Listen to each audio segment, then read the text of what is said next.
right. So welcome to the Rogue Agents premiere. So we got myself, Dizzard, Sam or Finger Guns, we'll call him, and then Hyper Viper or Fletcher. So thanks everybody for coming out and joining us on our inaugural episode. So let's just jump right into this. So welcome to the Rogue Agents, a brand new Marvel Crisis Protocol podcast hosted by Dizzard, Finger Guns, and Hyper Viper. To lay the foundation in this episode, our goal and focus of the podcast is to provide competitive conversations, yet with a mindset of anything can be competitive. There's a slogan that I've been kind of fronting to the other guys here, and it's kind of sums up like our line of thought when it comes to what we want to do here, and that's going to be innovation is key. We want to provide to you as our audience a podcast / live stream because that is we want to provide you a podcast that's inspiring, one that makes you think or ponder certain aspects or situations in the game and gives you a heads up on certain tech, as well as promote a positive community and mindset within the game. We all truly believe that you can have great fun in this game while remaining competitive, and always remember that it is a game to have fun. So let's not take it too seriously, because we're just a bunch of jokers over here now. So let's go ahead and just introduce each other, or ourselves rather, not each other. I'll just sit here and try to introduce Sam. So, I mean, I'm Dizzard. People may recognize me from things such as the Danger Room or the TTS leagues. Then you guys just know me as Dizzard. So the X-Force guy, yeah, that's the other thing. If you see anything talking about X-Force, I'm probably somewhat involved or tagged or anything. So, how I got into MCP was actually kind of a funny thing. I was watching Twitch one night because I used to watch a bunch of painting streams, and I was watching Epic Duck. I love Mike. I love the stuff that he does. Great artist. If you have never seen Epic Duck Studios paint, go check it out. Highly recommendation. But anyways, I was watching him paint. He was painting, I think it was Captain America at the time. And I was like, what is this? Like, this is a miniature for Marvel? Like, this is super cool. And he told me about the game, and I was like, I'm in. So I bought the core set and started playing, and then all of a sudden got in with Gronko and everybody on the TTS mod team, and then we started doing the leagues, and it just kind of blew up from there. Yeah, it's just been great fun. I love this game. I've always looked for an opportunity to be involved with the community and building communities. It's always something I wanted to do. So I'm super happy to be part of that with different projects. So yeah, that's what I would say. Favorite affiliation. I think everybody knows the answer to this one. It is currently Shield. X-Force. X-Force, definitely favorite affiliation. Drink. All day, every day. Favorite model, I would have to say, man, ooh, that's actually a hard one. I didn't think about this one. This was I wrote these questions and I didn't even think about it beforehand. I'd honestly say my favorite model would probably be Goblin or Hulkbuster, probably, because Hulkbuster is super cool. Like, that's such a cool model. So yeah, there's that. And best interaction or most fun I've had in the game. Honestly, it was at a local tournament. I was running my current X-Force list, which I call the Clapback Squad. It's involving Sabretooth and Ronan and Seeing Red and Bucky, and had one interaction where the opponent dazed Ronan, Sabretooth pulled Seeing Red and used his Savage Predator attack and got the trigger off of it. And Bucky also got your back. All the whiffs against the original target whiffed until Bucky went with got your back. But I took out 2 models on my opponent's activation after one action. It was just made me feel so good about X-Force. But let's go ahead and move on to Finger Guns. What about you? Introduce yourself. Hi, I'm Finger Guns. Perfect. Most people who know me call me Sam. I came to Marvel Crisis Protocol by way of X-Wing and then Legion. I was in a X-Wing kind of competitive play group, and we did a lot of traveling. And then we fell into Legion when somewhere after 2.0 X-Wing had launched, and we all got tired of watching that kind of do whatever it was going to do. Just wasn't the same game. It was some fun stuff, but it wasn't everything that we enjoyed from the 1.0. No, we were not just into all the broken stuff, but just other elements of the game. Moved over to Legion, had some fun with Legion, kind of saw the same thing happening there. I actually bought into Legion the same time that, like the same weekend that Crisis Protocol dropped. And my friends that I was playing, they had just like convinced me to finally buy in to Legion.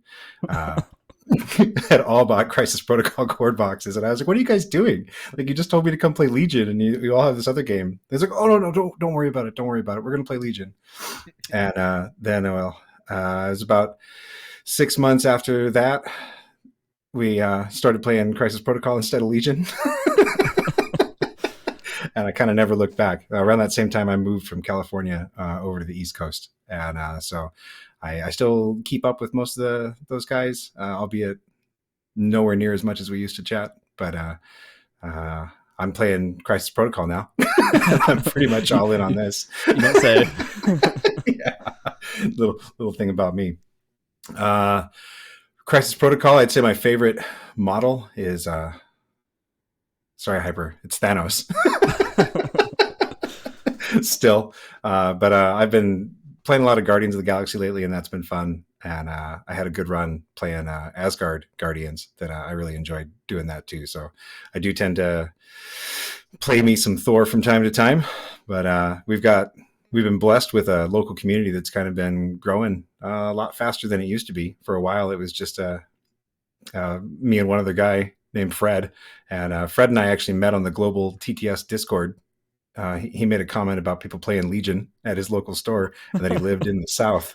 And I was like, "Hey man, where do you live?" And it turns out we live in the same town. So it was the two of us staring at each other for the first about 6 months, and then we got more and more people that have been joining, and those guys all have more friends and more contacts in the area. And the more people that you see playing a game, the more people want to play that game. So that's kind of where we're at. So I've moved away from Guardians and Asgard at this point because we've got people who want to play those things. And now I'm going to play some other stuff. Not sure what yet. I want to interrupt you real quick. Yeah. Your guys' group does something that I think is actually super interesting. Do you want to hit on that real quick with your guys' who plays what? Oh, we just kind of claim affiliation so we don't have to play too many mirrors. So, I mean, whenever somebody says that they want to play something, usually we'll take our time with it, and then everybody moves on sooner or later. But this way, you don't have everybody just jumping onto the new hotness. I mean, people play what they like, which is nice. People play what they want to play. People want to try out some new broken stuff from time to time. But we usually kind of look at what each other are playing and make some decisions on what we're going to build from there. It's it's a social interaction, this game. Absolutely. All right, Hyper, what you got?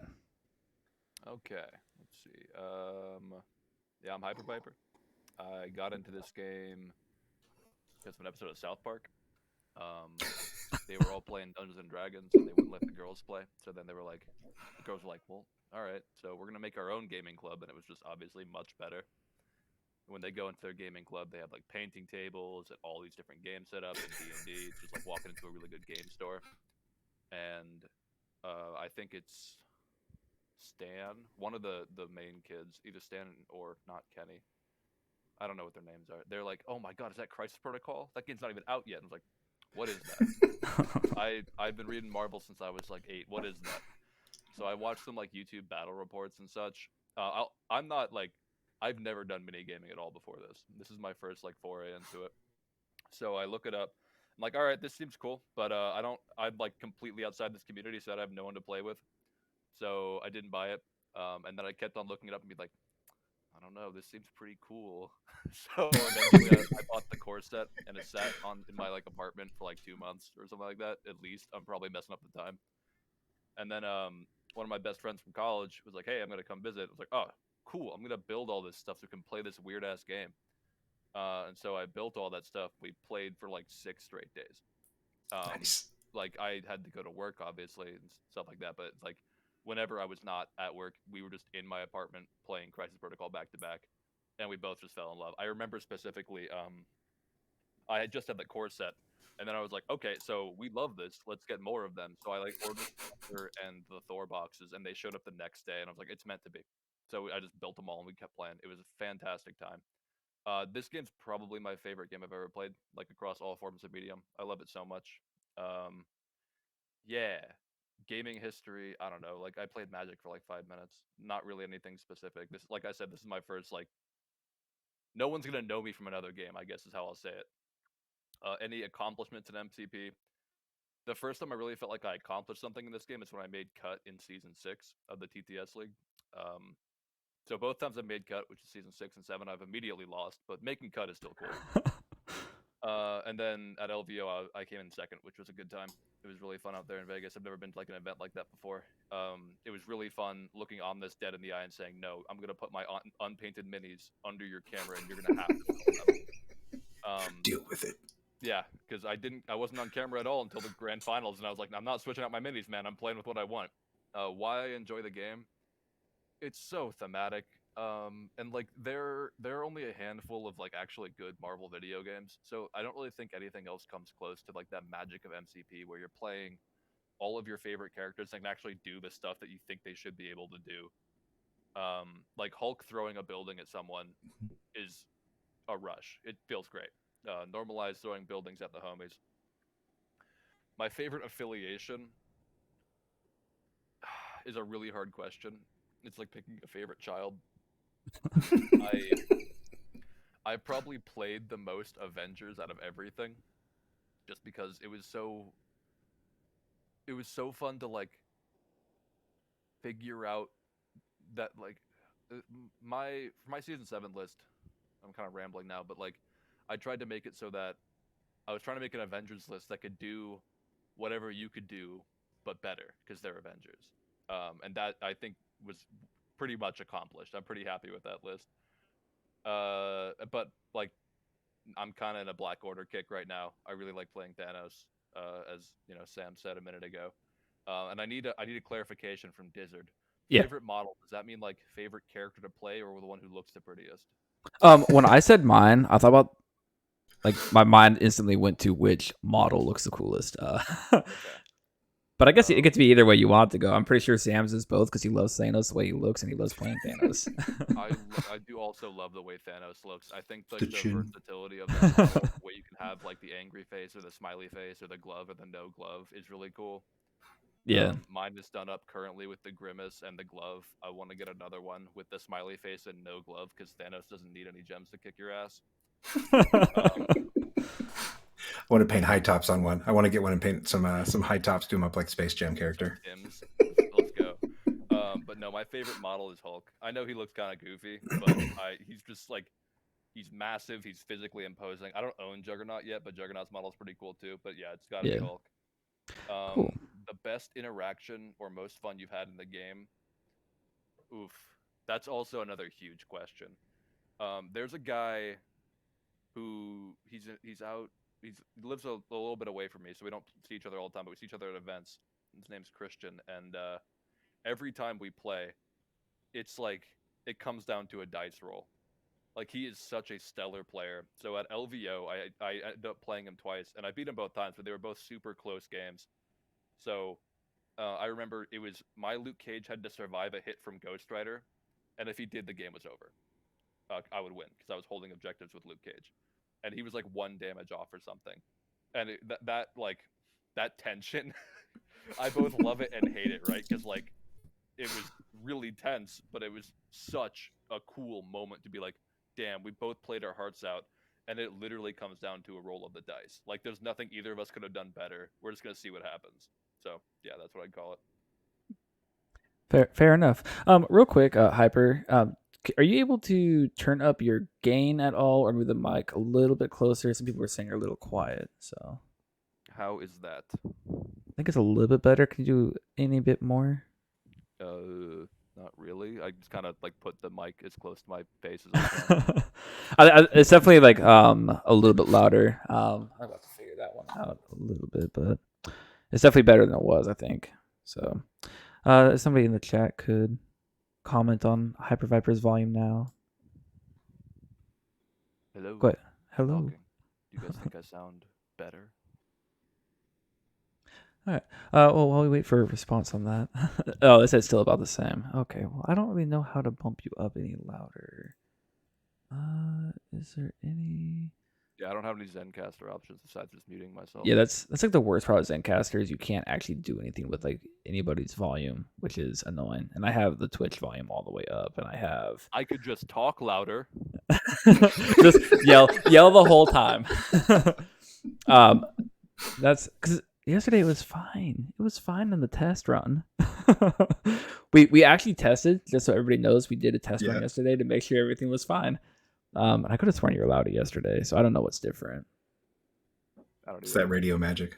I can leave and come back again. If you want to try, we can try that, and then we'll just entertain people with our stairs. Yeah, I'll be right back. I like blank stairs. Blank stairs are fun. So what color is your Dormammu? I still don't actually have Dormammu. He's one of the ones that is like on the bottom of my list to get. Yeah, same. I've had him for a little while, but I haven't painted him. I think I'm going to go with purple because I called it a long time ago. I was like, I'm going to do mine purple. I got purple. Back off. Purple's my Dormammu. And the colors in the Discord. Oh, yeah, we're talking about what color to paint Dormammu. I think you sound a little bit louder now, though. At least I think to me it sounds louder, but I'm probably crazy. We can only hope. We can only hope. Is it loud enough that it's hearable? All right. Well, I guess we'll move on. I guess I'll invest in a podcaster mic like you guys have. It's crazy because your mic quality really isn't that bad. That's fine. It's just quieter. Yeah, it's just quieter. I can easily amp you up in Zencaster. It's just like the live stream that's gonna suffer, I guess. Oh, well, hey, just don't watch the live stream then, guys. Yeah. Listen Why? to us on the actual podcast in like a day. You're just being impatient. 2 days. 2 days. You gotta give me some time. I'm gonna have a lot more to edit than I normally do. But between trying to do something live and stream and all of this, let's go ahead and move on. Yeah, we're working out the kinks. All right. Feedback noted. I'm probably just going to probably not edit this one because it's more fun for everybody who wasn't here to experience it, and then it'll encourage them to want to be here for the actual live version of it because it's way more entertaining. Right. Do it live. Doing it live. All right, so we're gonna go ahead and move on to our announcement section. And so something that we're doing right now is over in our Discord, and I'll put a link here in the Twitch chat for those who are here and do not have the Discord yet. Shameless plugs for Discord because you need more Discords that are MCP related. Anyways, we have a poll running right now under, what did I title that section? Vote here or mark your vote or something like that. Make your vote. Make your vote. Okay. Hashtag make your vote. Hashtag make your vote. Anyways, wrong button. Touché.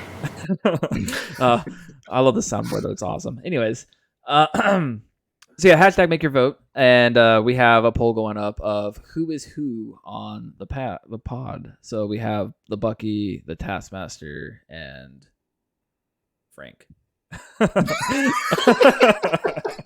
Or Punisher, and we want you guys to decide because we know what's going to come up because like it's obviously like the mascots of the show because it's Rogue Agents, and we know it's going to come up with who's who. We know it's going to be a listener question at some point, so we decided to let the listeners decide on who's who. So if you guys have not got your votes in yet, feel free to get over there and get your votes in. By the end of the episode, we'll take all of the live votes we've gotten plus the votes we've gotten from today and announce who is who based off of that. So the next announcement we have is basically we're just going to give you guys like the lowdown of what we're going to frame each of these episodes as, so you guys know what to expect, what we're going to give you. So each episode we're going to have like our main topic, quick little intro, and just get right into the main topic. And anything new to the game will be after that. I guess like similar to like just like our first impressions of something, but we want to give you like an actual like, what's the word I'm looking for? Not an educated guess on what we're doing or thinking about these new characters that come out, but more of a practiced or even at least like thought about. So that's kind of our goal with it, is to give you something that more than just a first impression, something that's a actual, God, I can't think of the word. I guess practiced guess is the best thing I can come up with. but something A that's tempered more. take. Yeah, you know, like something that you left on the stove for 5 hours. It's a little lukewarm by this point. Um, but it's seasoned, well seasoned, a well seasoned take. Maybe that's what we'll call it. Of the well seasoned take. I like that. But that's Slow the yeah, slow cooked, left on the counter maybe overnight. Might be burnt a little bit by this point, but you know, extra flavor from seasonings. But that's our thought of it is we're going to give you guys a more well seasoned take, and give you something of like instead of just like is this character good or bad, but is this character impacting the game and how are they doing it? Instead of just a white and black answer, it'll be a here's what this character is doing to the game. So that way it's a little bit more interesting in my opinion. It's something that you can go off of and actually judge something. That's what's in Or at least what we got him to do. Yeah. What we've seen. I've never been like a Discord admin before, and I just found out that if I can remove all reactions. So if I don't like the way you guys vote, I will. I can. I got see. screenshots of that commanding lead I have. Oh man. I don't know what I did to everybody. Professor Ulysses says, "Well seasoned. Does well seasoned mean you have had to play the character in a TTS season? No, not that seasoned. Like probably like a week or two of toying around with it and playing with it to see like what is going on. And like, because like even like one day of playing around with the character, you're not gonna find like those weird interactions. And like anybody could say a character is good on paper or bad on paper. But like actually like applying that character and seeing what it can actually do on the table is completely different. Like for example, 23 and Honey Badger look great on paper and they're outstanding on the table. They are really good. They are really good. Yeah, like it's just that's my take. I did not expect them to be as painful to deal with as they have ended up being. Yeah, and then that's the thing is like you look at it on paper and you're like, oh, these characters are gonna die easy. No, they do not, and they are a nuisance. But like that's kind of our look at what these well seasoned takes are gonna be. I love that name. So after our well seasoned take, we're gonna do a quick hobby corner, talk about what we're gonna be doing either hobby wise, whether we're painting something or got something planned that we're working on, just to give you guys like that, like our interaction with the game physically. And we'll share stuff on Discord. We also will share stuff on the live stream. We'll pull some stuff up here and share some pictures while we're talking here whenever we do live streams and stuff like that. And then we're also going to be giving you guys a challenge of the week at the end of the episode to kind of just like have more interaction with the audience and listeners. A challenge of the week will be something silly you guys will see at the end of this episode, what we're going to have for you guys. And I'm pretty excited for it. And then, of course, we'll have listener questions because people like to interact. So that's kind of that. Something else that we are doing with our episodes is when we talk and discuss things. Sorry for all like the long-windedness. It's kind of breaking everything down to give you guys an idea of what to expect. But I like to ramble. What is this? Our first episode? Shake off the rust. So something that we Finger Guns actually brought this up, and something that we decided to go with is when we discuss topics, we're gonna do our best to do this in a debate format of like actually putting a timer on. And I completely forgot to set up the timer to put on the overlay for Twitch, but I'll do that next time. But anyways, we're gonna have like a timer, like do it in a debate format to where each host will have a set amount of time, which I guess today's gonna be the test run for this to see how much time we should actually be doing. Each host will have a set amount of time, and then each other host will have a time to rebuttal or like challenge their thoughts or answers or just anything, or they could pass whatever. But more of a debate style discussion of going through things. That way we're not too like this where I'm just completely long-winded and and get like straight to the point. So that's our plan with this when we're having discussions. As well, we're gonna try to do our best to interact with the Twitch chat when we're doing live streams. It's a little awkward. None of us have done this before with a podcast on Twitch, so it's gonna take some getting used to and figuring out how we're gonna do it. And just bear with us on this one. And yeah, for the poll, head over to Discord and submit your vote. I would have done it on the Twitch polls, but I can't do Twitch polls until we're affiliated status. So there's that. So yeah, help us get on that too by watching. I think it's how that works. Is that how we get that? Do we need people to watch us? Watch us.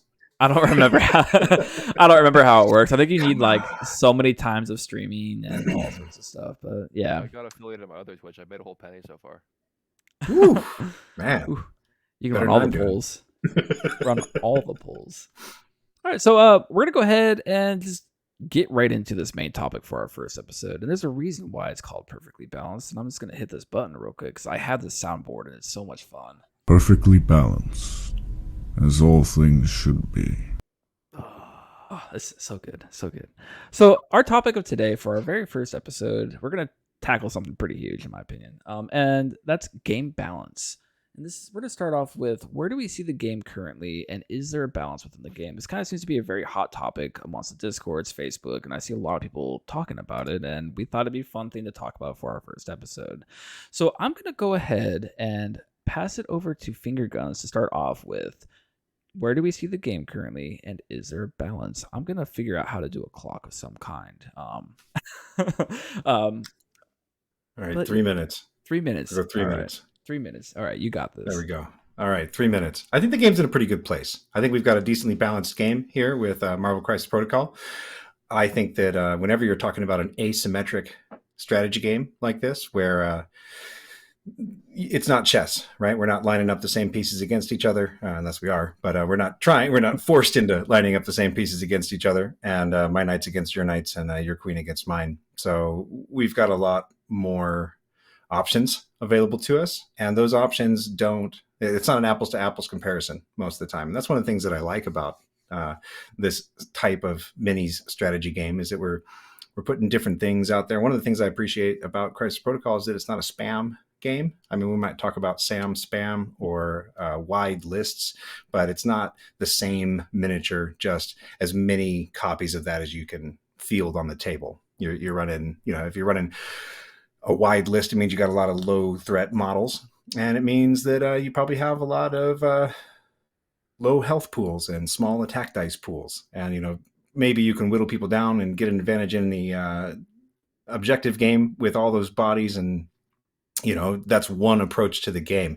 That's not the only approach to the game. So you can go narrow, you can go very tall, you can go strong, like whatever you want to call it. We got lots of terms for all this stuff, but in the end, I think that it's the balance that exists in Crisis Protocol exists because the players are trying to play what they want to bring or what they think is best to the table, and that by having two players that are doing, two players with a similar approach can have a very balanced game. Two players with different approaches might not have anywhere near as balanced a game. One of the things that we experienced in our group, especially early on, is people who just wanted to grab a few packs and play the models that they liked the most, but maybe didn't pay attention to any of the strategy elements of the game, managed to put suboptimal teams on the table and not execute a game plan that wasn't just punching and fighting.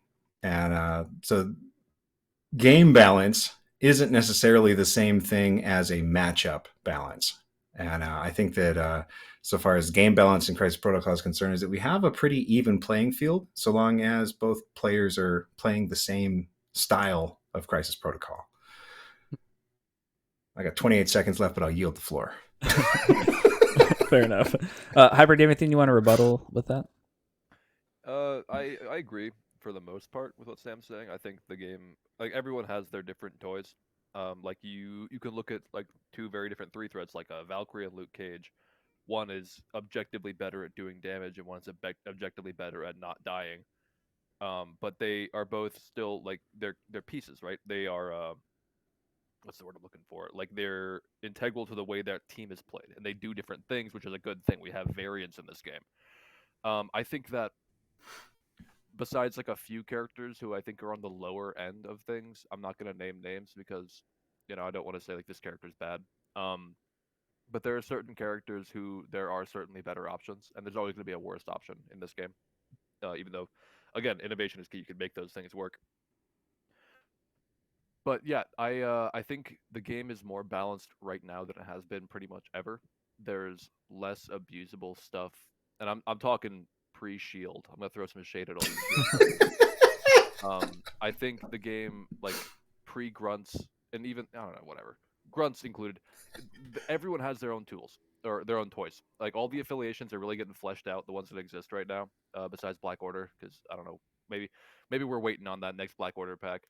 But everyone has a decent like toolbox. There are a bunch of different things you can build, and there are different ways that you can build every team. And I don't think there's a single affiliation that really like just straight up loses to any other affiliation. I think there are enough tools and there are enough ways to make things work that you can pretty much play anything and be, quote unquote competitive or whatever, right? Like you can make stuff work.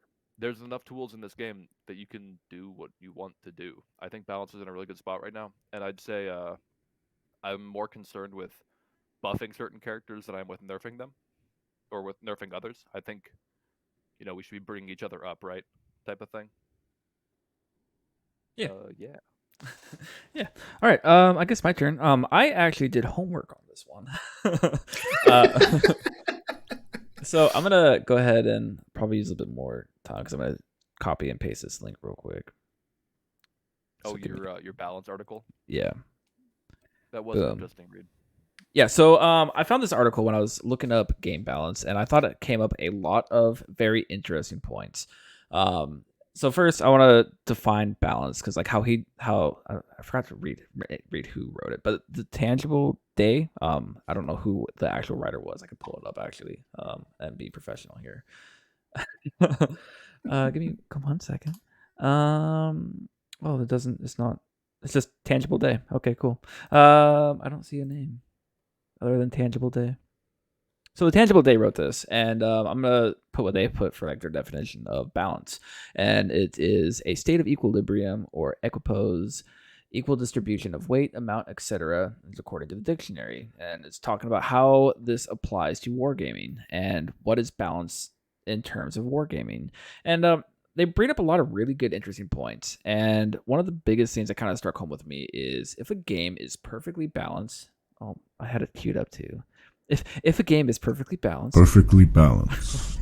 as all things should be, then like what enjoyment are you actually getting out of the game? Because like chess is commonly referred to as one of the most balanced like miniatures game because you have each person has exact same number of pieces and it's down to each player's personal skill. And so that's where you get the unbalance from is you get that person's skill. This is coming to a point I have later. Might be a little long-winded here on this one. I'm bad with time. I make this time constraint on myself and I'm terrible about it. Anyways, so what he goes on to talk about in the article though is if a game is perfectly balanced, and where's the fun? Where's those cool interactions that you're gonna have? And you see AMG say this a lot about the game is they want a game where people are going to have fun. They're going to have these fun interactions like, oh my God, did you see what Hulk did? He just totally just destroyed the entire team in one activation. It was so cool and so thematic. Like they wanted to make a thematic game. And that's why we were all playing this game is because we want to have these thematic sequences. We don't want to just sit there and roll dice and just like who makes the first mistake and who like is going to be losing or winning because my list is better than your list. This brought up like talking about like this episode with finger guns and Hyper Viper brought up a lot of interesting thoughts. And one of the biggest things that I've been kind of thinking is maybe the balance of a game shouldn't be focused upon like understanding the characters and the list and how these things go, but understanding how people and psychology works because it comes down to what are the actual unknown variables in the game. Everybody knows what X character does or Y character does, but like we don't know the outcome of dice and we don't know the outcome of what the pilot is going to be doing. So these are the two unknown variables that we have in this game is the pilot and the dice. So if we can understand that and wrap our heads around it, and we look at the game as a whole, then I would say the game is balanced. And it's what the players are doing with these balanced characters that makes it seem unbalanced or unfair. Because those are the unknown variables that you can't control. Like, that's really what it is. Yeah, I see what you're saying a lot, actually. And I did pierce through that article myself, but I think when people talk about unbalanced characters, they're talking about things that they either like don't want to tech against, or just don't really, or just have not, I suppose. Like, and then there's also the example like Doctor Voodoo, who we'll talk about later.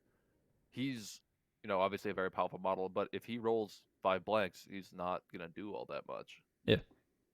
Like everything has that. And that's why I kind of love that dice are in this game, even though like there's something to be said for a diceless game. The dice introduce an aspect of this that's completely out of either player's control. Mm-hmm. Bless you. Sorry, I tried to mute in time. I was like, did he sneeze?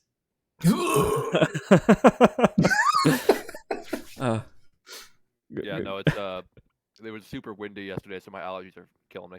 Oh, I completely get that. It's been super polleny here, but yeah, continue.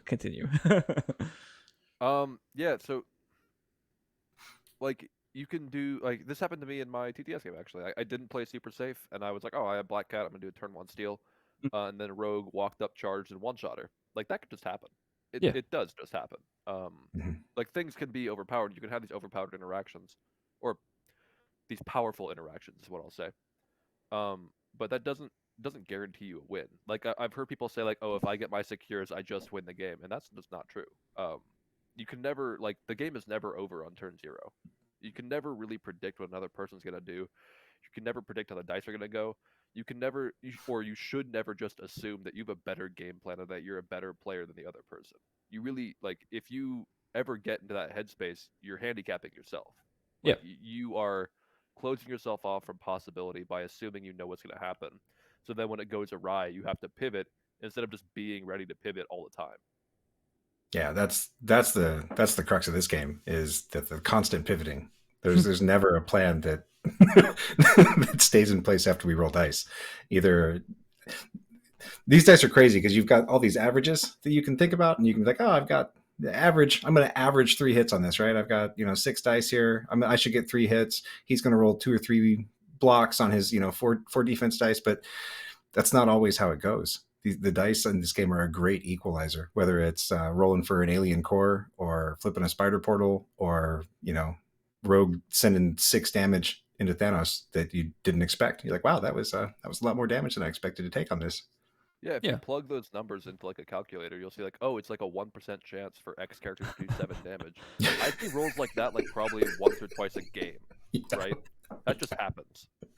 It's a 1% chance, but that will happen. Right. Yeah. Well, go ahead. It just feels like it's so rare to get average dice in this game. Yeah. I think my Thanos rolls average dice, and everyone else does not. So I was just gonna say to bring it back to the whole unknown variables portion of it. Like, would you guys agree that those 2 unknown variables is what is actually making the game balanced? I don't know. Like that's definitely an aspect of it, but I also think, for the most part, like there are certainly some outliers on both sides of the up and down of the curve. Mm-hmm. But I think the game overall is like pretty balanced. Yeah, and that definitely is also, and like I was just saying, the aspect of player skill, or not player skill, but like individuality. We'll call it that. I think that's super important to game balance. But I also think, like, there are so many toys that you can play with, and everyone brings something to the table. That the game is in a pretty good state of balance. I would completely agree with that because it's like I could be playing X-Force and like it's but like, in all seriousness, like talk about the characters that I bring. Like I got Sabretooth, I got Ronin. Like you talk about like 6 months ago, like somebody would be like, "Why are you playing this list?" And it's like I don't think you have to go back 6 months. I'm pretty sure you can find somebody today playing that stuff now. People hardcore sleep on Ronin. I agree. If he sticks his wilds, he's great. There's a lot of models like that where they're so much better when you can get the dice variants that you need with them. Which comes to Cable's leadership actually being decent. Like, if it comes to like turning it around and like baking that balance into your list. So if you feel like the game is unbalanced, maybe it's because your list construction is missing something. And that's where that innovation is key comes from, is it's if you're being innovative with your list instead of just taking what like we say is this is OP or this is broken, let me jam all this stuff into a list, you're gonna be missing something because like I think the key is innovation. But like a good list is about like, I wouldn't say plugging holes necessarily, but it's I had a word for it. I lost it. It was really good too. But it just comes down to like again, I'm gonna say it again. Innovation's key. Like it makes a well-rounded list that makes you think about it, and then you're gonna know your roster better than anybody else because you're throwing stuff in there that people either don't play or didn't think about playing the way that you're doing it. I think net decking or net listing, for those of you who don't know, is basically taking lists that everybody is using or publishing and then just taking a clone of that list and then running it isn't as good as like you taking a clone and then making it your own by adding certain things to it that you want to play with, because you're going to know that list better than anybody else. And that's where I think this whole unknown variable of the pilot comes into play. Is I'm going to come here and I'm going to say, hey, Toad is good, and I'm going to use Toad this way. And the person looks at my list and say, I have no idea what Toad is doing in this list. And that creates that unknown variable that is bringing that balance back down when somebody's playing, say, a character that people say is bad or broken, like Voodoo. Like that's how you bring that stuff back down is you bring that innovation to it and think and bring that cool stuff to the game. And the next thing you know, people are asking you, like, wow, how did you think of that? Like, what made you think of this? And it brings conversation to it. It's super fun. And then the next thing you know, you're talking about MCP for 5 hours with people. Piggybacking off of that, the most fun I had list building recently, well, not entirely true. I was building X Force this week, and that was pretty fun. But the most fun with a list that I've actually played was I was building a mono Black Order roster, because a lot of folks will tell you that, like, oh, Black Order is solved. You can use them as a splash. You just bring these 3 characters, these like 3 cards, and you're fine. Building a fully like you're always playing Black Order every single game. It was, oh my god! I had the whole Marvel Crisis Protocol library of stuff to pick. And I was like, okay, how does all of this work with my murder team? Or like my control Thanos, whatever. How do I make this entire toolbox full of cool stuff that I own? How do I make the craziest Thanos team I can? I went to an event last Saturday. I didn't play Corvus a single time, and it was the most fun I've had playing Black Order, I think, ever. Yeah. Innovation doesn't stop after, you first build a roster either. I think that innovation is something that it's almost like innovation and iteration are where you really start to see the rosters take shape, and you can, kind of mold those competitive advantages. And the more we get a lot of talk about, people who put in a ton of reps with, list X or, with this character. I play, like Morgan Reed is a great example of this. This is someone who, plays like 20,000 games a week. I don't know how anyone has enough time in their schedule to do that kind of stuff. But, if the legends are true, this guy plays more MCP than anybody. And, that's great. I'm not in that situation most of the time. I'm, happy when I get 3 games a week. That's like, hey, I did it. I got 3 whole games this week. But, you go to a tournament, you got 3 to 5 games that day. And all of these are points where you get a chance to go back and be like, all right, what worked, what didn't? What can I put into this? Where were my holes?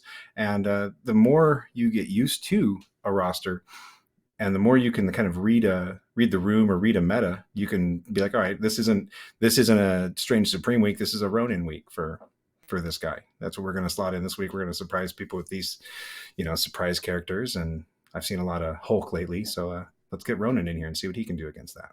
I think a great example of that actually is if we look back to LVO, where DeLuca played Friday and his list just did not perform how he expected it to because the meta wasn't what he was expecting.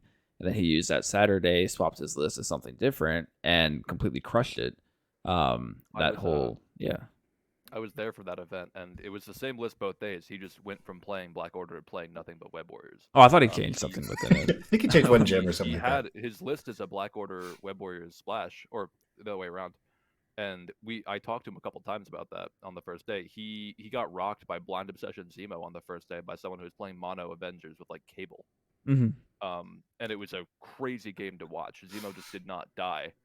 And then the second day, he's like, I don't know why I'm playing Black Order. I'm getting diced up. I'm just going to play Web Warriors and control and win the game that way. And there's a great picture you can probably find somewhere in the LVO catalogs of all of his models sitting in the corner with all of the points. With like Toad, Moon Knight, and Black Cat just chilling in the corner. Because that's how he was winning. And it's a completely viable strategy. Yeah. Oh, I just got a DM from Ulysses asking for my roster. I'll get it to you, buddy. Don't worry. But yeah, DeLuca just pivoted hardcore into webs, and I'm not trying to throw any shade, but the Xavier Protocols article about him winning LVO had a picture of Thanos, and I'm like, this is not representative of how DeLuca is playing. That's yeah, Hmm. not the same. All right. Well, do we want to move on to the next little bit here? We have, do you think there is a difference between something being broken and game balance, or are they inherent to each other? Sam. Whew. Throw you on the spot. You have this in front of you. I do. It's over here. It's not quite in front of me. I think that yes, they're both necessary. Like I think that right now, something that I mentioned to some guys of mine locally was that I feel like Black Order is kind of a necessary evil right now. Yeah. Like you might not want to play against Black Order, you might not enjoy the experience of it, but at the same time, if that's not there, then there would just number one, there would just be another kill team that would be unfortunate to play against. It just takes a different shape. But it also, by having a team that is that aggressive and that efficient at murder in this game, then it keeps some other predators in check. Some things like Voodoo and Black Cat that maybe people like to complain about almost as much, or and it also lets something like Sam Wilson Avengers kind of rise to the top because they are so efficient in thwarting a Black Order game plan with the extra movement and the healing and things like that. So I think that in a lot of ways we're dealing with a house of cards, and the meta kind of helps define itself, and it is definitely shaped by people who are making content for the game and players who are trying to either innovate or refine, or we take things that we think are the best. But I mean, I think Hyper said it earlier, you can't just play the game that you want to play without varying your strategy at all. If you've got one approach to this game, then you're not giving it your all. You're doing the thing that you do, and that doesn't always work. I had a game on Sunday where I decided I wanted to play Magneto and Thanos on Mutant Madman. I kind of lost that game in turn 0 because of that. I just wanted to play the models I wanted to play. I didn't want to worry about, I had a sweet 5 wide I could put on the table, but that's not what I wanted to do. I wanted to do this. And so, everybody falls prey to that approach. They're fun. So broken. Yeah, I think we need some broken things from time to time. I do appreciate that they have managed to rein a lot of that in with the banner restricted list. That's been great. Like, it's interesting to me how, like, to throw this way back, drop off Proxima Corvus was in so many ways so much worse than anything Black Order has on the table now under the new rules and what they have going on. But I think that in a lot of ways the Black Order rosters are better now than they were then, because it's not just this one trick pony. Well, it also comes down to people understand it more. People understand the game more is one thing, as well as understand the Black Order plays more, as well as how to play Corvus more effectively. Because before, Corvus has not changed. I mean, it's since the errata, but sure. But like before the errata, even like Corvus had not changed since his release, and he had access to the reality gem. Like just people just finally figured it out. Like it just took time. That refinement and innovation, innovation's key. I've said it for a while with Black Order. Going 6 wide against Black Order at just about every point value that you can does a lot to lessen the damage that they can do. But usually that means you're leaving the models that got you into Crisis Protocol behind. we don't all love 2s and 3s. Hyper, you got anything you want to add to it? Yeah, we kind of just got into a Black Order thing because, like, I guess broken is equated with them sometimes. But I think there's a lot of broken stuff in this game. Like, there's a lot. Like we've talked about Voodoo and Black Cat, and I'm of the opinion that I'd rather someone stomp me into the dirt than just run away with all the points and I can't do anything about it. That's just the way I think about this game. I'd rather lose a fight than feel like I never had a chance, if that tracks. But also, like, I don't think something has to be broken for game balance to exist. I think I've never played this game, and I never plan on it because I'm not really a big MOBA guy, but I hear the phrase Dota balancing thrown around all the time, where if everything's broken, nothing is, right? And I love that. It's like, Okay, so yeah, we can have a million different broken things. Like again, I'm gonna throw some shade at you Shield players. You and I both know that Fury's grunts are stupid. Yes. If you want to play them, that's cool, but don't try and come at me saying, "Oh no, they're balanced." They are not. We No. both know this. We don't need to argue about this. They are nonsense. And because that they exist, if we see a world where they nerf the absolute hell out of Black Order and grunts keep on coming into the game, I that doesn't sound like a meta that I want to play. Um, so it's like, yeah, Black Order is scary and murdery, and like having Corvus one shot a model never feels good. But like Sam was saying, man, I think I've beaten like Wide Guardians like 2 or 3 times ever, and I've played against them a lot with Black Order. And this isn't just playing Corvus Proxima. This is playing like my weird wide Black Order or whatever. There are definitely other lists that can deal with it. Putting Thanos on the table is, yeah, you get this big scary control model who turns all your other models into murder machines. That is 100% true. He has a really cool leadership that gives you extra VPs. 100% true. However, he is not immortal. You can still kill him. That's why I run Medpack and Patch Up. Fair.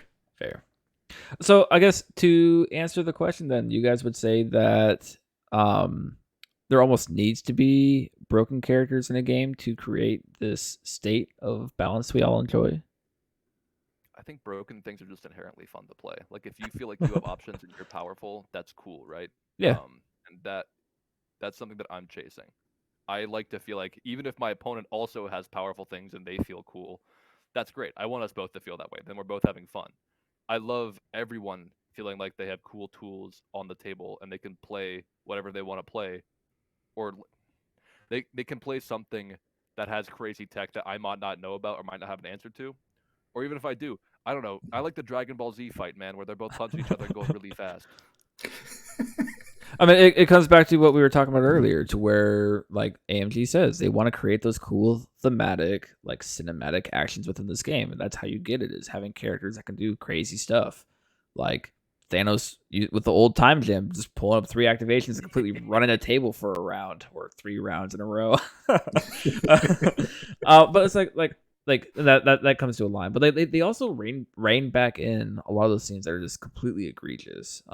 Like yeah, a lot of these characters can still do some pretty crazy things, but it's also like super thematic to the character. Like it's not like it's like Thanos. Like when I think of Thanos, I think of somebody who should be pulling off some crazy shit. Like it shouldn't like Thanos shouldn't feel comparable to Hulk, in my opinion. Even though they're both baseline 6 threat. Granted, Thanos is 8 threat because you're taking 2 gems, but like Thanos should feel more powerful than Hulk when you're playing him on the table. And that's just how it should be because it's Thanos. He's one of the big bads. So that's just kind of like my thoughts with it.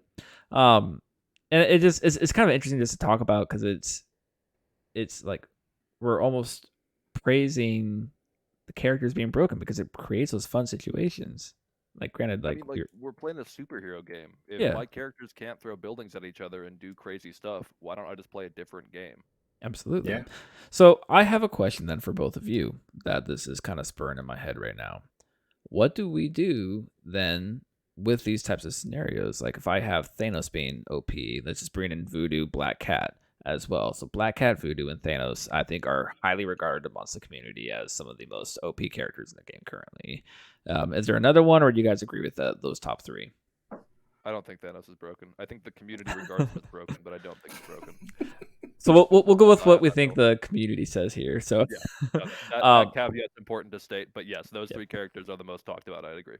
Okay, so if I have these 3 characters that are highly considered as the most broken, like what do we do about it? Do we complain? Do we say these need to be fixed? We sit and talk on the internet about our recommendations for how to fix these characters, which I know we all do. We're all part of those conversations. Like I'm not gonna say I'm not a part of these conversations, but like let's talk about like actual positive, like what can we do as members of a community with this game to make this a positive experience instead of like just trying to like shove it in a corner and change it. Something that I try to do when that conversation gets brought up is I try and discuss counterplay options that people have. Yeah. Because it's very easy to kind of echo chamber and just sit around in a circle and talk about, oh yeah, like Voodoo's broken, right? Well, mission objective's really good against him. You just need to have characters that are close. So unless he pops off and deals like 8 damage to someone who has a million power and can possess both of them, that objective's probably going to stay on your side of the table. Um, his possessions, like probably the thing that gets talked about the most. I've seen a lot of like people talking about like, oh, we can change this, we can change this, we can change this, and yeah, you can do that. But I think like talking about ways to counter it in the current world, because there's nothing in this game that does not have an answer. So just sharing the knowledge or the thought patterns that you have on how to beat something are really important. My answer for all three of these characters right now is Loki. Um, Not Yeah. to put too like broad a point on it, but like Loki kind of wrecks all of their game plans. So Loki is the new busted character. That's what we're getting now. Loki has If- always been the busted character. People But just don't nobody talks about him though that way. I don't Nobody get it. talks about Loki that he is the most OP character in the game, even though he ruins so many game plans. But He but literally, he's like It's because you don't notice. You don't there's notice no him ruining turn the one game play plan. in the game that survives a Loki. There's not a single like big like quote unquote like not even game winning, but like a big like turn the table on its head interaction in the game that Loki doesn't just say no. like Possession, Black Cat Steel, Thanos Death Decree, like these top 3 talked about abilities. Loki can just say, like you said, he just says no. It's almost as good. It's almost as good as Shh or No More Mutants. Granted, it's not I agree. as good because that just stops it. But the thing is, he can do it every single turn if he Even has the passively, power. Yeah. Yeah. Oh, passive. Yeah. I'm silly. No, Um, I think like those characters. Sorry to interrupt you, but I good. think Scarlet Witch, Ebony Maw, and Loki are all probably the 3 most underplayed characters in the game. Because when you see them in the game, from the start of the game, you know there's going to be a point in the game that they just completely destroy your game plan, and you have to try and plan around that.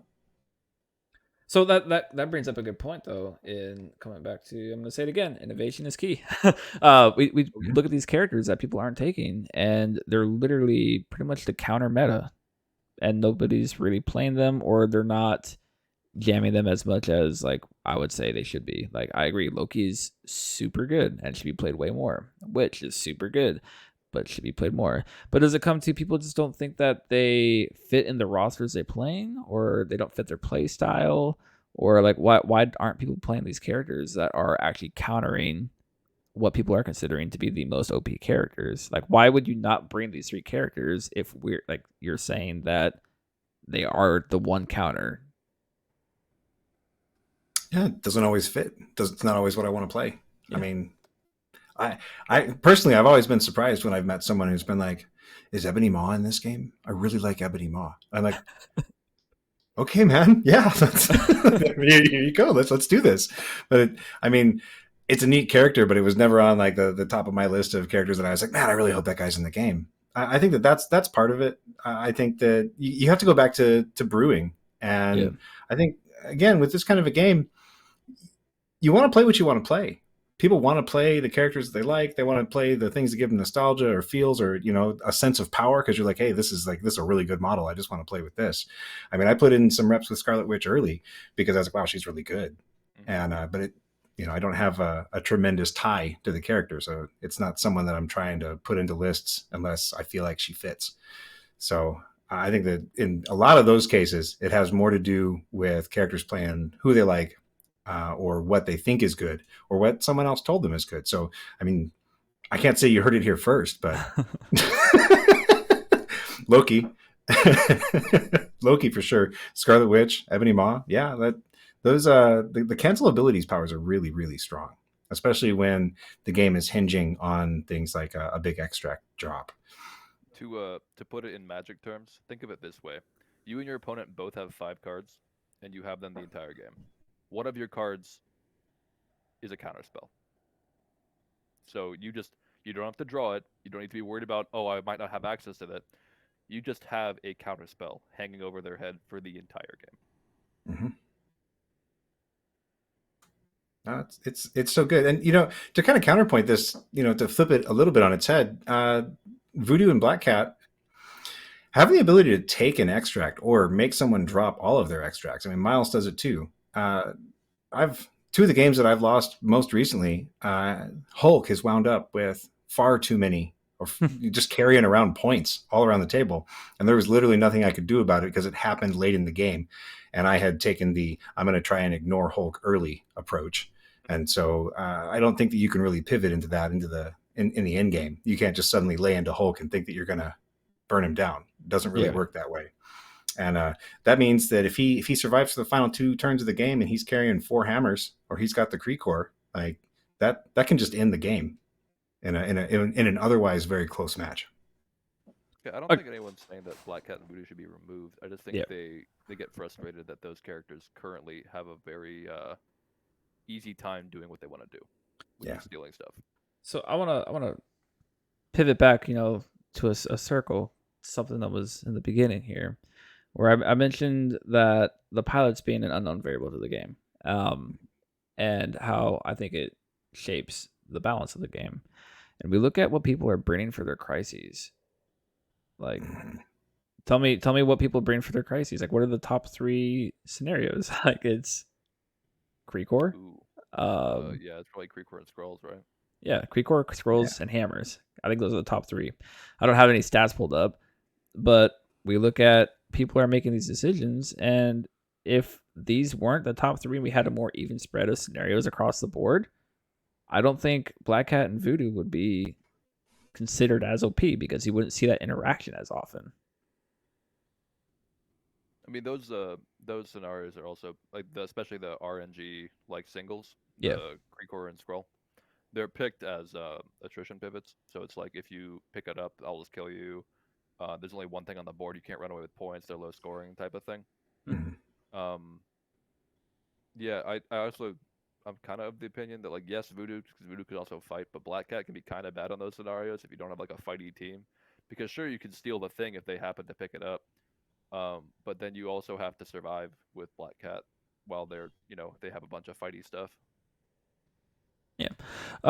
It brings up something that I think where the game might go to within the next little bit with Fury coming out and people being really burnt out on the Voodoo and Black Cat. People are now going to start playing cubes, spiders, hammer still, and then Fury's going to feel OP because of what he can do on these situations. Everyone who thinks Thanos is OP or whatever and hates Thanos, when Fury is the god of this game, you're all going to bow down, and you're going to regret ever talking smack on my man.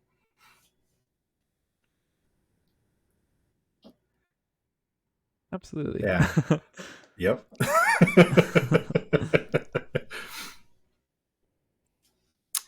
It looks like there's a fun comment in the chat here from Greyjack. MCP's got a lot of good counterplay right now. People like to copy what's successful, and I think that's a really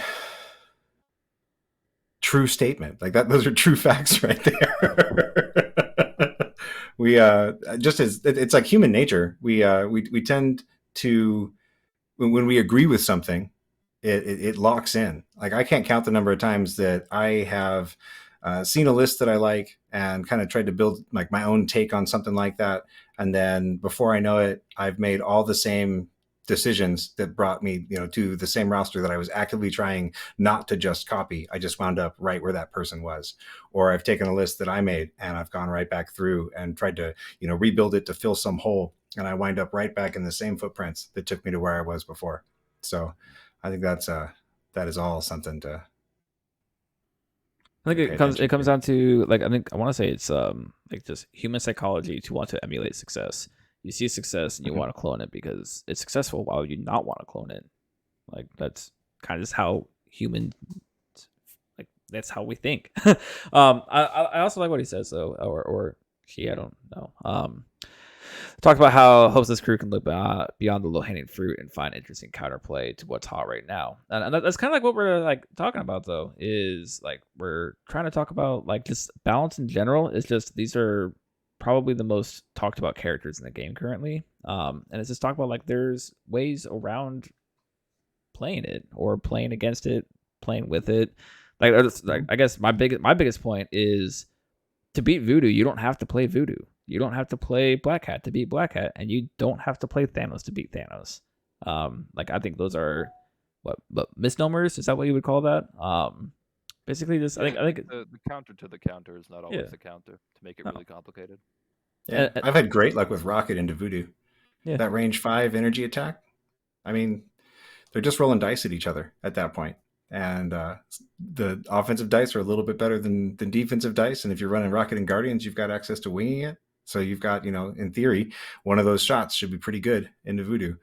And I think Hyper Viper put out a video, or did a stream a couple weeks ago that was about, hey, like when you see these characters, this is a great way to approach them. I mean, Great Jack, if you're still paying attention, maybe check out Hyper Viper's Twitch. He's got a really interesting video that's up there from a couple weeks back where he It's on talks. my YouTube as well. Should be there. It's on your YouTube. All right, great. See, I mean, I think that's the kind of strategy that's also important. Is like, hey, this is a priority character, but you don't want to go after them unless you can do something about it. Like just powering them up is not the answer. There was something that I was saying a while ago, because somebody was asking me like, "What is the counter to Voodoo?" And my answer to them was, "Don't do what he wants you to do. Like, don't give him what he wants." It's the same thing with every character, though. Like that's how you should be looking at the characters. What does this character want me to do? Okay, well, I'm gonna do the opposite of that. Like Corvus, what do I do against Corvus? Well, I'm not gonna attack him right before he has his activation. Like that's a suicide. It can go to anything though, like X-23. What am I gonna do against X-23? Well, I'm not gonna go stand within 3 of her when she's sitting on 6 power, because then I know she's gonna murder me and chain link everything. So it comes down to understanding what these characters do, and then not doing what they want you to do, or at least avoiding it the best you can, because you can't always avoid it. Like people are gonna do crazy things. Like I'm gonna go and shield mobile a Hulk and put him on your back or vessel. Speaking of like counters. Like specific counters, I think a good general counter to a lot of stuff in the meta right now is shock. Like if they're running an attrition team and you have the ability to put shock on somebody, you should probably bring that character. Even Thor. Thor is like one of the characters that I think is on the lower end of the balance totem pole. I think Thor could use some love. But Thor also has auto shock. I have never bullied Corvus harder than playing Thor and just shocking him and throwing him to a corner and laughing. Oh yeah. One of my MCP highlight moments was a Thor and Loki on Corvus and Proxima off in one corner of the board, and the shock on it was shock and then a stagger and a throw on Corvus to kind of close out that game. And it you have to control Corvus, and shock is there's not a whole lot of models with shock. So I think that I agree, if you've got somebody with shock, you should put them in the team against Corvus. Yeah, the other thing about like a lot of or some of the things that get complained about with Black Order is like they are usually like 3 very powerful models. That means you only have 3 targets. So if you can control those 3 targets, they literally aren't going to do anything. Yeah. I'm just saying, Storm in the House. I think X-Men's on the rise. I would not be surprised if X-Men storms in here. Haha. No, but in all seriousness, like X-Men got something. I don't know if it's just the right people playing X-Men, but I mean, most of the people who are playing X-Men have been playing them for a long time. But this is probably just X-23 and Rogue and Honey Badger adding some versatility to the team as far as like efficient characters and the point values for threat. But X-Men are definitely on the rise, and they bring a lot of really good counterplay to a lot of the scary things, and they play the scenarios that the scary things don't want to see.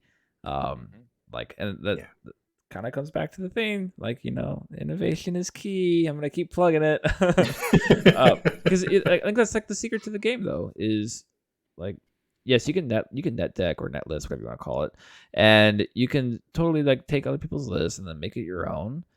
But there's nothing more satisfying than being, and for lack of better terms, being shit on for X-Force for over a year, and then like getting messages from people saying like, "Wow, I took what you said about X-Force and I took it to an event and I won like 3 out of 0. I went 3-0. Like there's nothing more satisfying than seeing that. People like wow, like what you're saying about X-Force, like cool, like this, like it's like it's working. And like, but you gotta think about it, like it took me over a year to find like true success with X-Force, and like actually getting like consistent results with them. And like that's probably my biggest hint of advice when it comes. I don't know how we ended up on here from Game Balance, but but But it comes down to just not giving up, like keep sticking to it, like, and then find those weird interactions. Oh, here we go. Here's a tie-in. Uh, keep finding those weird interactions and that innovation that's key, and There we go. bringing There we in go. the balance. Bring the balance to the game with what you're bringing in your list, like your sideboard. People talk about how your tactics and your crises are almost a sideboard to what characters people are playing. So like think about it, and the counter is really in front of you the entire time. Oh. Oh, all right. I guess we can hit tactic cards real quick because we're on a roll. Do you guys see anything crazy about tactics cards? Like, I think the banner restricted really just cleans up the tactics card balance the best it can. And I think that AMG does a fine job because they can't just release a new banner restricted every single month. Like, they got to let it run its course. They got to see how it plays. They got to see all these things that come out. There's a lot of people that say field dressing should be banned or it's already restricted. They say that field dressing should be banned. I actually disagree with this. I think it's almost necessary in a lot of situations. So that's just kind of how I feel about it. But I think tactics cards, I think they're fine. I think AMG does a great job with the banned and restricted list by not overdoing it. Because who wants to get a bunch of cards and then be told you can't play with that toy? Nobody likes that. So I think tactics card balance is fine in the game. And I think the more casual a player is, the less responsive they are to that kind of an adjustment. Like if you're not paying all that much attention to this game, if your only interaction with the larger community is on Facebook and maybe a regional event from time to time, you want to be able to just grab whatever you've got in your box or your binder or your bag and just go down to the store and play that stuff. You don't want to have to get there and find out that you can't play your drop off all you've got and make something happen. I think that one of the things that we talked about internally here was, the negative play experience label gets thrown around so quickly and easily a lot of times that, I mean, nobody likes to lose, but not every time you lose, like when you lose, it doesn't make what you played against an NPE. It's a much, bigger thing than that. And I think that by giving things time to kind of resolve or prove themselves, I think 6 months to a year is a good amount of time for that. And especially except for this kind of lag that we're having right now, for the most part the game and its release cycle have been very, very, very quick, and so metas haven't really established themselves and solidified. So if we're talking about just team tactics cards and the ban and restricted list, I think that we need to give things a cycle or two so that you have a chance to play with it, to play against it, and try to brew something up. And there's a lot of talk in this community about competitive play or competitive mindset, and that holds some water to some extent, but it's also, you got to want to play a different game than just bringing all the busted stuff all the time. Like one of the things that that Fred and I came across was that we kind of just stopped running all you've got at one point. It was just like, it wasn't even a gentleman's agreement. We just got tired of every game being a race to who could get the bigger, better all you've got off. And we wanted to explore other things. So should field dressing be banned? No, I don't think so. But it does get increasingly more powerful the wider your list is. Yeah. There you go. People confuse me sometimes because, like, I'll hear things about how Black Order is overpowered and needs to be nerfed, and then I'll also hear that field dressing needs to be banned. I'm like, field dressing is one of the best things that you can do against Black Order. Just having that card, it means that, like, one of their big activations is semi undone. Because you're against that team, it is very often I have full health or I have none, unless you're playing my boy Luke Cage, in which case you just survive forever and laugh. But I've completely lost track of my thoughts. What are we talking about? Tactics card balance. I would say tactics cards are in a great spot right now, and like I think the banned and restricted list is pretty comprehensive. I think it has a lot of the stuff, because if you don't have the banned and restricted list, then we have like what was happening before that came out, where everyone's just playing MODOK with field dressing, patch up, and med pack, patch up, and field dressing, and they just die and then come right back. And then you had like one actual tactics card slot to play, and it would just be all the cards that would then be restricted. But and as much as I want to say that I think tactics cards are all restricted, or are all fine. Shield exists. So they kind of have a lot of, and I know they're new, and I haven't played them, so I don't want to go too hard on them. But a lot of their cards remind me of cards that we've seen before that have been eroded for reasons that are still currently present on the Shield card, like Dash card, the old cookie list. He had a setup where he'd just pick up extracts and then Rainbow Bridge away, and it was really strong. It was just a runaway control list that scored out. Well, it's kind of Shield Mobile. It's kind of their teleport too, right? Like it doesn't say that you can't be holding an extract, so they just have an ability that's in like a pre-nerf state or a Yeah. pre-eroded state. Otherwise, I think tactic cards are pretty on the money. But what about the fact that Fury and the Shield Grunts is essentially hired muscle 2.0 on more extracts? That is what I was talking about earlier when I said Yeah. that I think Fury and the Grunts are like actually not. I don't want.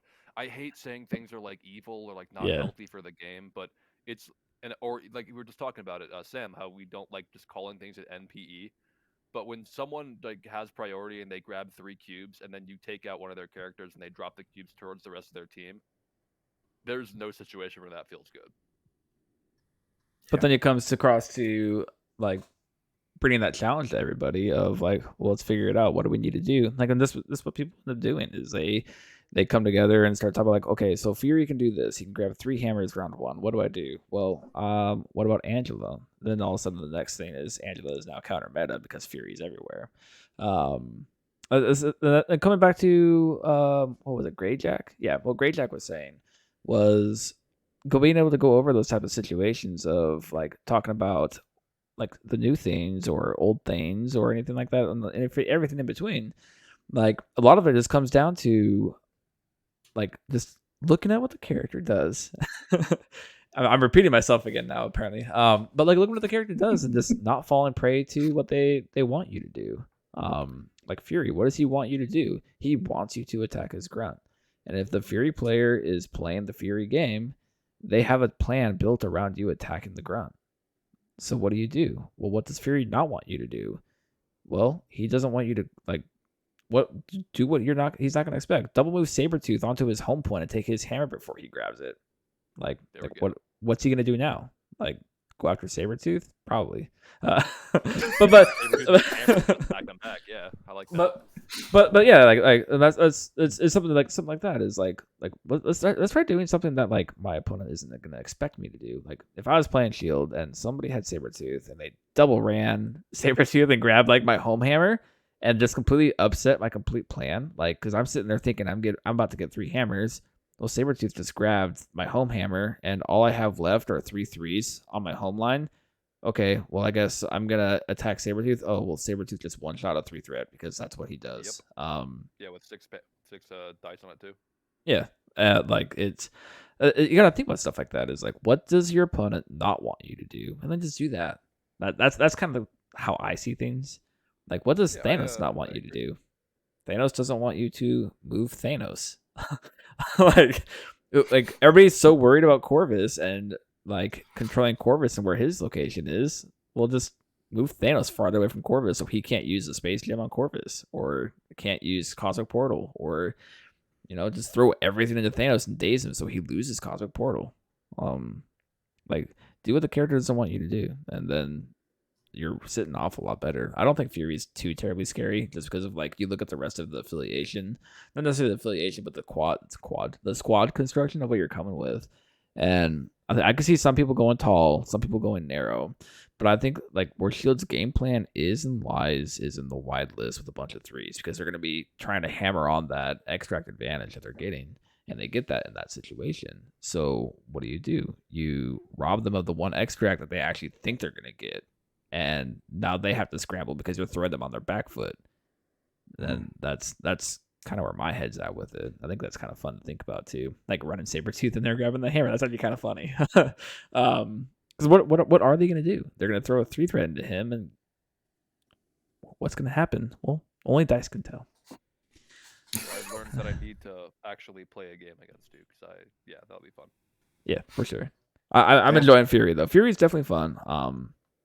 I think people should definitely like take a look at him. I think understand what Shield is doing. is going to be really big coming up. Because if you don't understand the Fury shenanigans, then you're going to be a little rough off. So I guess my last question on balance is, what do you do when you feel something is unbalanced and broken in the game? And I think that's just what we're doing right here. Is we're like this whole Fury discussion that we just had is we talk about it. Like that is what like the point of a podcast should be, in my opinion, or your local meta. Like, hey, like we got local game night Thursday night. I want to see how Fury plays. I want to run into this bunch of time. Like let's work how to fight against this Fury play. And this is where a game is super social. And to be completely honest, I'm gonna talk about TTS real quick. This is, in my opinion, like the lacking side of TTS is you play a game on TTS. It's you get into a lobby and you roll dice and then you say goodbye. Like there's no social. like tell me I'm wrong. Like tell me I am wrong. No, unless you're playing people it's that more yeah. often than not. Like maybe you connect with somebody like over the course of the game, or Yeah. You're like, oh man, I love that character because I read so and so's run on their book, and it's like, oh yeah. And sometimes you can make those connections, but way more often than not, especially for actual just like the league games themselves. You're just in. Maybe you talk about the game and then you're out. And like what made me think about this is I was watching House Party Protocol Will play against was it Ricky Boy? I guess we played this last week. And it made me think somebody. And like it made me think like I was watching the game and like Will's trying to like talk and like create a connection with the person he's playing against. Like I don't see anybody ever do that on TTS. It's always like, okay, I'm doing this. Okay, your turn, go. Like it's like, there's no social interaction. And like maybe that is why the TTS meta is like so almost I'd say the TTS meta can be very egregious. I think that's probably why, is because there's no social. Like it's just let me bash your face in. What do you mean exactly by egregious? I mean, like in my opinion, like the whole Voodoo and Black Hat was on TTS like I don't know, like 4 months ago. I'd say the TTS meta is typically like 1 to 2 months, like almost ahead of where I see like Facebook comments. A lot of times. So it's like hyper competitive. Yeah. Okay. Yeah. I can agree with that. You don't have to look anybody in the eye. I mean, I think the first game that the Hyper Viper and I played against each other, like I was like specifically looking for a casual game because I wanted to play my Last Stand on Titan list. And, like, you were trying to put your kid to bed, and I played like Spider Foes Thanos or something like that. Yeah, and I played an unaffiliated squad that was just all the characters that were in the Last Stand on Titan. It was like that's what I wanted to play that night. I just wanted to have some fun. I tried to have fun with it. I don't know why Carnage was there, but it worked. I had a foes list, and you were like, I want to have everyone who was fighting on Titan. I was like, okay, I'll throw Thanos in here. I didn't have Thanos in the list. So I think like you can try to make those connections, but it takes both players. It's not like at the game. I mean, you can also have that same experience at the game store. Like you can walk into your game store and throw down your models and be like, "Oop, all right, guess we're just gonna be real quiet and push our models around and roll some dice." But to go back to the question, right? If something's if I feel like something's unbalanced or maybe even broken, I want to play it. Not to ram it down people's throat, but to start the conversation. And also, that's how I learn how to beat stuff that I think is too strong. By playing it poorly, I usually figure out like what's wrong with them. Like, okay, like what situations does this model not want to be in? How do they respond when this, when they're not where they want to be? Is there a place that you can corner them? Is there a way that you can isolate them? Like, how do you come and get what you want out of this model? How do you keep this model where they're not where they want to be? Yeah, playing good stuff and losing is a fantastic way to learn how to beat it. Mm-hmm. It's I'm trying to remember where it's from, but it's like the whole like playing up so that way you can catch up. Like you play against somebody who you know is better than you, so that way you can become better.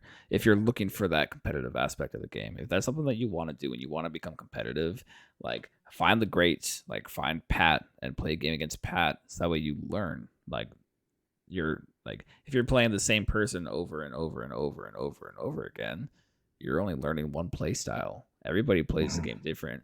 Me, Sam, and Hyper could all be playing the exact same 10 characters, the same exact crises, and the same exact tactics cards, and our actions in the game are all going to be different and unknown player variable. I mean, it's just like the more I think about it, the more like I feel like that point's just true and true and true. Like those are the only unknown variables in the game that you can't plan for. You can plan for Voodoo, you can plan for Black Cat, you can plan for Thanos, you can plan for Fury, but you can't plan what I'm going to do with Fury. Like, I think that comes back to that what I was talking about like a couple minutes ago was like, what do I do into Fury? Well, I'm going to do what I don't want him. Like, I'm going to do into Fury what he doesn't want me to do into him, because if he expects this, I'm going to do something completely out of the ordinary and run a character right into your front line and take the hammer that you thought you were going to get and get that extract advantage. Because now that you don't have an advantage, your game plan starts to fall apart, because that's what you're built on, is getting that advantage, and your whole entire list is hinged around that point. You take away that linchpin and the whole it's gone. Like you don't have a backup plan, do you? Maybe. So I don't know. If we're playing on herbs, I'm pretty sure I know what your Fury's doing. I don't play herbs actually. I think herbs is the least of the good plays.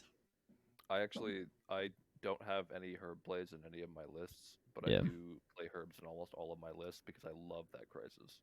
I despise herbs. I'm definitely in the despise herbs camp myself. Right. That said, I'm not above scoring it. Okay. But I think we've if listeners got anything else you guys want to hit on game balance that we've kind of talked about it and then rambled away a few times. I mean, that's what we're supposed to do, right? Yeah. It's etiquette. Proper podcast etiquette is to say you're talking about game balance, and the next thing you know, you're talking about X-Force. That is podcasting. That is podcasting 101. All right, so right here is probably where we would typically talk about the new and shiny, or our what do you call it, the well-seasoned take. But there's nothing that's come out lately, so we're just not going to bother with it. Everybody's heard about Shield. I'm not going to sit here and drone on and on with stuff you've already heard. I guess we could say like how Shield's impacting the game, and I think how Shield's impacting the game is going to be abusing the crisis selection that people are going to be towing towards because of how Black Cat and Voodoo have made people feel. And then it's going to skyrocket Fury into being the next OP character because of the crisis selection. Yeah, I think picking extracts with priority is back on the menu, boys. Yeah. Yeah. I think I want to play more Gamma. I want to get Gamma back in my rosters. I think that's a great play, actually. Yeah, I agree. I think Fury's impact on the game is going to be extracts being like what you want instead of secures. That is his biggest impact. At least for Shield. Yeah. All right. Hobby corner. We need to get some more sound bites going so we can. Because you said you wanted the one for like these are all my themes. I couldn't find one. I tried to. Behold my stuff. I couldn't find one. I really wanted to, but. So speaking of your stuff, Sam, what do you have planned for this next week or so for your hobby time? I'm hobbying up Dormammu. I mean, by hobby, and I just mean painting. I haven't done anything special to him, but except for painting him purple. It's gonna be purple, and I'm gonna try some OSL. I've never done any sort of OSL. I've never attempted it before, and since Dormammu's a big model, sometimes the big models are easier to try new things on for me anyway. So I'm gonna try some OSL for his purple. I want to try to get a kind of a blended look between the traditional like comic book or box art Dormammu and the little weirder looking MCU Dormammu. So that's my plan. Purple Dormammu. It's over there somewhere. Somewhere. Hyper Viper, what are you planning on doing for your hobby time? So I won an event and I got Mordo and Ancient Ones. I'm gonna put them together. I'm Nice. like, if you ask anyone who knows me in real life, they will talk about how I don't paint anything, and that's true. I have a total of one finished model at this point in time, and it's Star-Lord. So I'll get to that eventually. But yeah, for the time being, I want to actually put those together, and then maybe do some painting because I have a bunch of cool paint. Nice. Nice. I guess my hobby time will be one figuring out how to make your volume a little bit louder. Sorry, folks. Yeah, we his volume ended up being a little bit quieter yesterday when we did the test run. It worked great. I thought you were like way louder yesterday. I could have sworn you were, anyways. I thought it was crazy when we first started, but this is something we're gonna work on. First run, can't blame us. But in all reality, my hobby time is hopefully going to be painting up Fury. So hopefully he gets here within the next week, and I can actually paint him because my dad. I'm expecting my dad to have gotten him for my birthday. So because he asked me what I wanted, and I said Nick Fury. So I would assume That was how Dormammu got so far down my queue. He was for Christmas. So I did a Juggernaut this week for my birthday as well. nice. So yeah, I'm hoping to get Fury and get him painted up. If not, I'll probably end up doing. Oh, what do I have over here? It's brown. I got. I could do Rogue. I'll probably do Rogue this week. Nice. But I wanted to replace my my rope guy with a Deadpool, the extra Deadpool torso, but yeah, and then I didn't. So you should totally do that. I don't It think I almost have. works. I don't think I have my extra Deadpool pieces. I think I lost it when I moved. Yeah, sadness. I might do something, but we'll see. Oh, challenge of the week. Okay, we're here finally. All right, so I talked about it at the beginning of the episode. We're gonna do a challenge of the week, and to go with the theme of the podcast and it being new, we are challenging people to build a roster including Taskmaster, Bucky, and Punisher that you would actually take to an event and be happy with. So we're gonna create a channel over in the Discord. I'll call it Challenge of the Week. You guys can post your rosters up there, and we'll take a look at what you guys are all doing, and let's have fun with this. I have an extra stipulation to that challenge because I can kind of see the future on this one. Yeah, go ahead. Nick Fury included only if you absolutely can't think of anything else fun. Because they, two of those three characters are S.H.I.E.L.D. But I'm actually playing that roster, and it's so much fun. But we don't need to see the same roster a million times. Innovation is key, right? Innovation. I know innovation is key because I put Punisher and Shield. Yeah, I mean, that won't be innovative if everyone makes that list. I claimed it already though, so it's because the point was like we all like kind of challenged each other when we like came together and like put the three characters in this podcast group together. And challenge like we all need to make rosters now with Punisher, Taskmaster, and Bucky. And my first thought was Shield. I think you're doing it too, aren't you, Finger Guns? Yeah, I almost bought the event that I went to on Sunday, but then I didn't because I didn't. Same week. It's good fun. But yeah, that's a challenge. I guess we'll let Hyper Viper's stipulation no Shield. I'll call it doesn't be no weird. Shield. Just Or like no if Fury. you can think of literally anything else, Try. Innovation's key.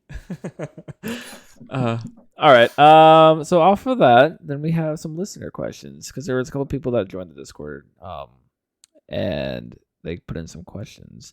So the first one from AJ: your favorite or greatest, most memorable game so far in your MCP career, and what made it that? I kind of hit on that when I did my intro with the whole Sabretooth. Like that is probably like one of my favorite moments I've had in an MCP game. I absolutely loved that moment because I've never seen Sabretooth just perform so well. It was amazing. So I would say that. I'm gonna call back to that one. Finger Guns, do you have anything, or did you say yours too during the intro?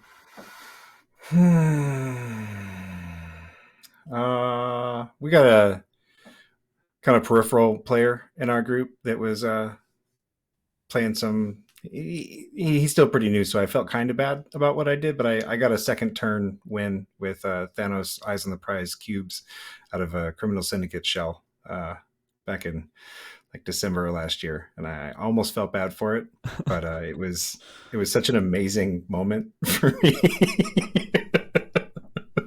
because he didn't see it early, and I just managed to get all of the it was Terrigen and cubes, and I got all the Terrigen points, and then I had 4 cubes on the first turn and 4 Terrigen points, and then 4 cubes on the second turn and 4 Terrigen points, and then it was just over. So I'm a terrible person, but that was I agree. pretty amazing. Evil. Yeah. All right, Hyper Viper, what do you got? Oh man, that's honestly a really tough question. It's our first ever listener question. Yeah, the first thing that comes to mind is I've had a bunch of games where I just get destroyed, and those ones stick out to me. Yeah. But they're not my favorite / greatest / most memorable games. So I honestly think like this answer might change with time, and it's not even because I'll play more games, it's because I just haven't thought about this that much. But the game I talked about earlier, where it came down to a single roll of the dice to whether or not my loot cage would survive in the top 4 at LVO, that sticks out as the most memorable playing against Christian. That was a hell of a game. Nice. I All right. I got to Iron Fist an activated black dwarf to punch him into someone and daze them. Fair. Definitely remember a lot more of that game than I thought. Nothing wrong with that. All right. From Wargaming Dad, if you could have one person dead or alive stream or commentate all of your games, who would it be? Robin Williams claiming it. Nice. Yeah. Strong. Yeah, real good. Who wouldn't want that? Man, that's hard. I'll let Hyper go second because mine's like I have like 3 of them and they're all like somewhat known people, so I don't want to steal somebody. Robin Williams is good. I was gonna say Patrick Stewart and Ian McKellen, but it's got to be Randy Savage. Ooh, oh, nice. I can respect that one. I grew up a Dodgers fan, and so Vin Scully was like the voice of the Dodgers games for my childhood. But then I moved to Wisconsin, and Bob Uecker was the voice for the Brewers. So like either one of those 2 guys would be great, but I think ultimately I got to go with John Madden because I would want him to also do the overlay on the game constantly. Just like, okay. So I gotta say, like, with both you guys being huge Thanos fans, why did you not say God, who played it? Josh Brolin? Because I give 0. Like, can we swear on this? Can I give my full unadulterated opinion? Yeah. Yeah, I don't care. Yeah, that's about me. I give 0 fucks about the Marvel Cinematic Universe. Fair enough. I'll accept it. All right. This one is specifically for finger guns. Why is Guardians of the Galaxy the best affiliation, and why don't people listen to me about Space Maw? From Barncat. Man, 2 questions. All right. So the first question is dice fixing. Dice fixing is always huge in these games. Also, 3-point leader. 3-point leader, dice fixing. I don't think you can go wrong with that. Then on top of that, they've all got great output, except for maybe Drax and maybe Groot. But winging it solves a lot of those problems. So why is Guardians of the Galaxy the best affiliation? Because they're the most fun. And Space Maw, man, I don't know. That one's on you. Do something with and make people listen. I mean, so he's good, but I have some advice because finally getting people to listen to me about X-Force, if you just keep at it and don't shut up, people are forced to listen to you. You just keep hammering it into their heads, and then eventually, the next thing you know, you are being called like the X-Force Messiah from people like Omnis, and then all of a sudden, people are just listening to you about X-Force for everything for some reason. That's what you do. You just keep saying it over and over and over again, and then next thing you know, you will be known as the Maw Messiah. In my mind, honestly, Barncat is the Maw Messiah. I played against him a lot. I think his only loss in our bracket in West, but his Maw is solid. He plays him really well. He plays him like semi-defensively, and he has that shush online all the time.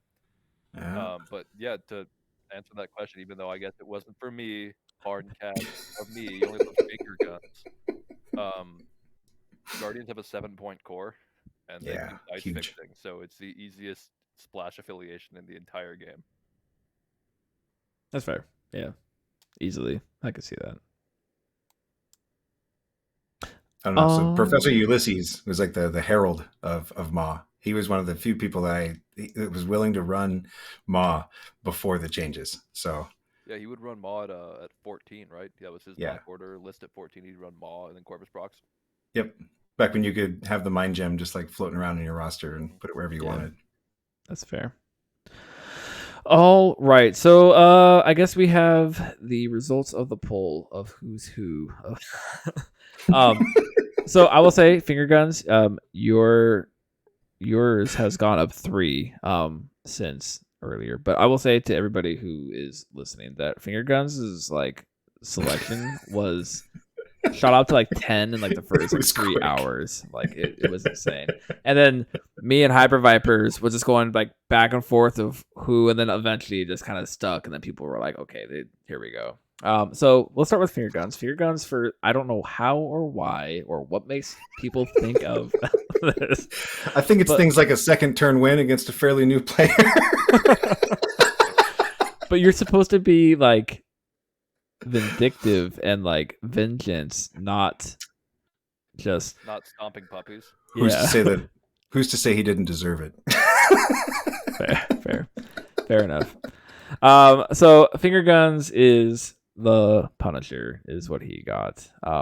Hyper Viper was chosen to be Bucky, and I got Taskmaster, which is real funny because yesterday I called that I would be given Taskmaster, and here we are. Yep. Yeah, you really nailed that. The master of tasks. You are the messiah of X-Force. Somebody put a little X-Force symbol on there. That was pretty funny. What else? What else do we have? I think that's pretty much it. So yeah, that's pretty much gonna close us out. Sorry, today's went on for a while, but we're kind of working on the kinks still, getting in the groove of it.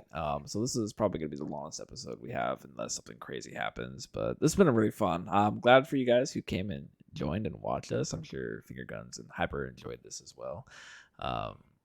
So yeah, thanks guys for watching, listening to our first episode, whichever you do. If you did not catch the live stream, I don't know how often we're gonna do these for the live streams, but they might be around for a while. We will see. We're kind of determining how that goes. It's been fun. I've enjoyed the live stream anyways. Yeah, it was fun. Let us know if you liked it. Yeah.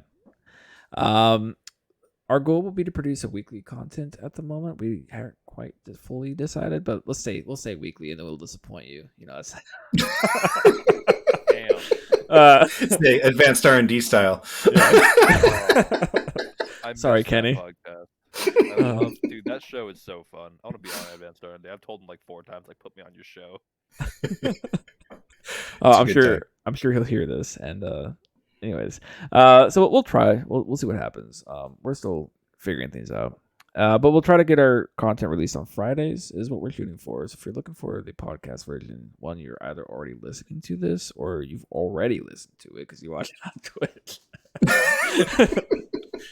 So we're gonna try for Fridays to continue on with that. And we're gonna have continuous discussion in the Discord because that's what it's for. It's actually been rather interesting to see how fast it's blown up, and a lot of people are joining it. I'll put the link to the Discord in the description. I've been kind of shooting around everywhere when I was announcing this live stream event.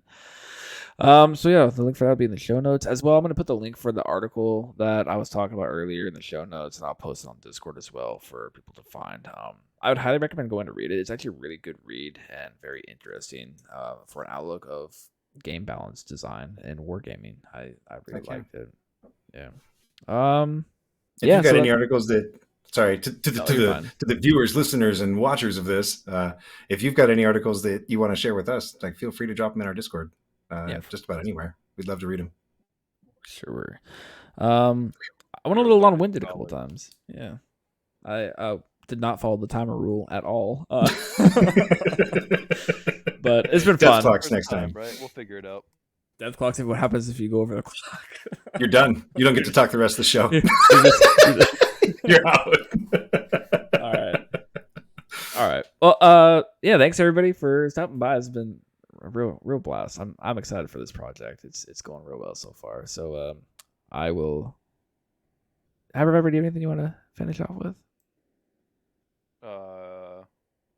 To all the people, enjoy this 3-hour episode because we're probably never going to do anything close to this long ever again. It's only 2. It's only 2 hours. All right. And I'll yeah, that's pretty much gonna cover it. I'm gonna go ahead and hit these buttons. And thank you everybody for stopping by and hanging out one last time. Thanks, bye. Bye.